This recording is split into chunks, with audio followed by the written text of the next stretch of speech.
Muitas vezes nós falamos em fim do mundo, mas a verdade é que se houver um fim do mundo, este fim do mundo se debitará à ambição e ao ódio entre os homens, mas não a uma ordem divina. Vejamos bem a questão dos armamentos. Os armamentos são cada vez mais especializados para veicular a morte de milhões de pessoas. Então, o homem não tem que indagar sobre o fim do mundo, porque qualquer transformação mais trágica do mundo virá do homem e não da bondade de Deus. Agora, sobre os nossos tempos, nós vamos pensar num problema que deve ser examinado. Nós estamos no término de um milênio, o segundo milênio da vida cristã. Este segundo milênio foi caracterizado por guerras quase que constantes, sendo que a primeira durou 195 anos, em que os homens se exterminaram uns aos outros, criando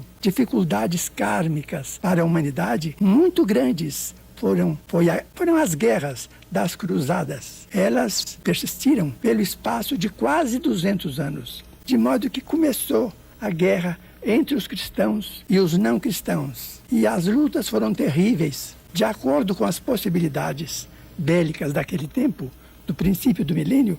Elas foram tão cruéis quanto as da agora, em que a inteligência humana refinou o processo de extermínio, de modo que tivemos guerras numerosas, entre as quais vamos destacar uma durou 100 anos, entre a França e a Inglaterra, no século XIV e no século XV. Essas guerras não foram brincadeira. As criaturas humanas adquiriram fichas kármicas muito dolorosas, porque tudo aquilo que nós semeamos, nós devemos colher. Então, no fim deste século, nós estamos colhendo o que nós temos semeado quase que desde o princípio. Sobre os chefes das superpotências, eles combinaram em que não se deve endossar nem praticar a guerra nuclear, porque nessa guerra nuclear não haverá vencedores. Isto já é o princípio de uma bênção de nosso Senhor Jesus Cristo para sossegar a fúria do ódio entre as nações,